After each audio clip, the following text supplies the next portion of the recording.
So, hello again, Dr. Field. What you were talking about will in terms of the great invocation. What aspect of will would you like to tell us about at this point? Well, I'm not sure I have even come close to defining it for people. And it's just hard to define because we're not there yet, so we can't completely understand it. I recall I was in a conversation with some people not too long ago, and this subject of what is will, what is divine will, came up, and not one person there could say. And these were all bright people, apparently, Oh, right? In one room, yeah. And Stanford graduates. Okay.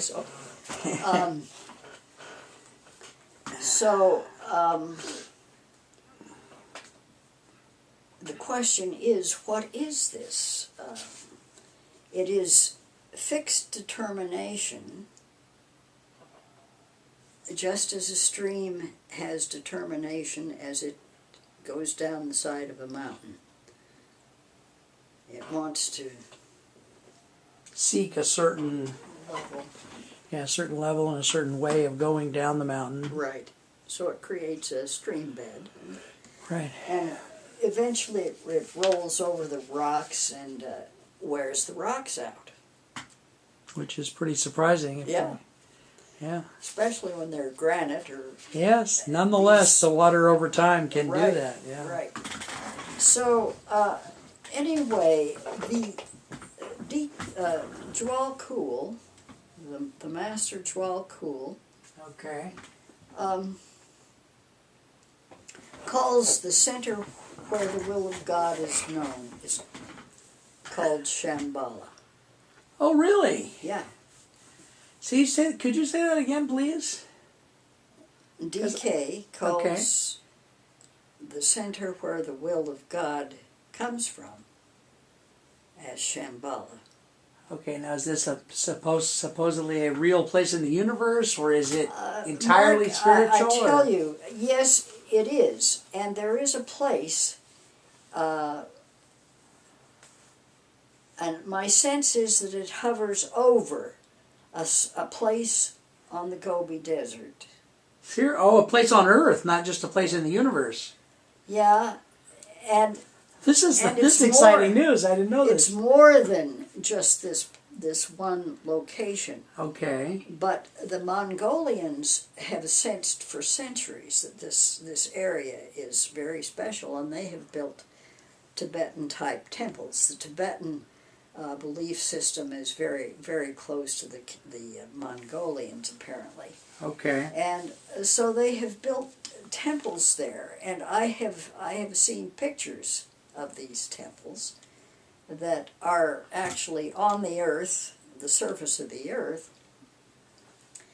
But my sense is that Shambhala hovers way, way above this. Because the energy of it must necessarily be so powerful as to almost overcome most human beings. Okay. So, anyway, the Great Invocation says, from the center where the will of God is known. Well, so what does center mean?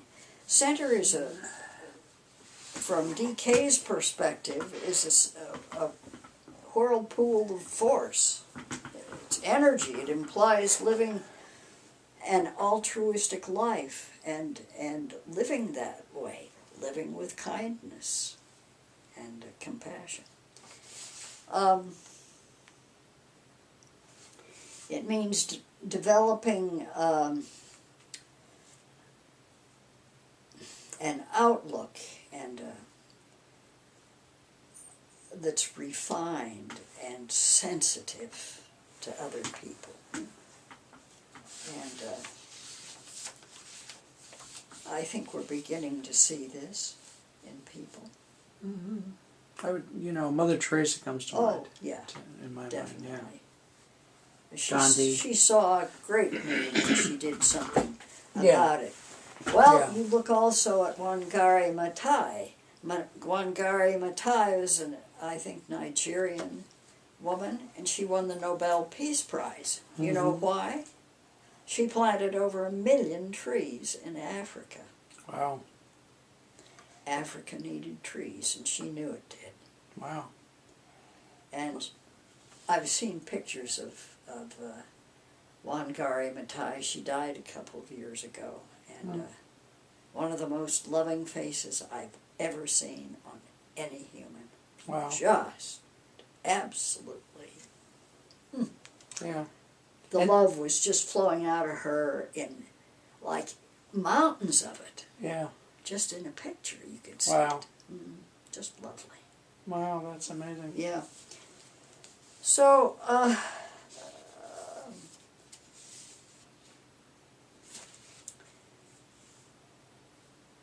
will in DK's thinking has a lot to do with sacrifice. And so will is sacrificial. Will is sacrifice. And Which is interesting because we in our age think of will as sometimes as something that's stern yeah, and hard edged. yeah, and there is that aspect of it. Yeah. But, you know, when we take on sacrifice in our service to humanity, it's, well, Now, I'm trying to think of a very common idea of sacrifice. Would it be when parents say, we're going to put away a lot of money for our kids' education, we're not going to do things in our lifetime that we could have done, take those trips or buy that fancy new car, but instead we're going to put money away so our children can have a better education, better future? Would that be an example of a sacrifice or not really? I think it's one example. You know, there are just Okay. 1 million. Okay. 7 billion, in fact. 7 billion? 7 billion. There's a number about Well, sacrifice? I don't know. You're But okay. There are about that many Lots. people on Earth. Oh, I see. I get it. Okay, now I So- see what you're saying. So,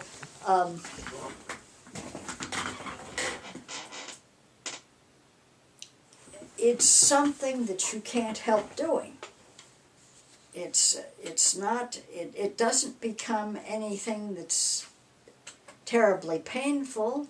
It's just, it becomes automatic, and it's a self-offering of love. Okay. Because love, will, and intelligence are ultimately connected. And it seems like part of what you're saying is that sometimes we look at life and we say, I want it to be this way, I want it to turn out this way, I want these things to happen, rather than saying, I'm here, I'm going to be, and things are going to happen, and some of them are going to be the way I wanted them to happen, and some are not going to be. Can we make any sense of those two approaches to life? Do they converge anywhere Well, or intersect I anywhere? think, Mark, when a person becomes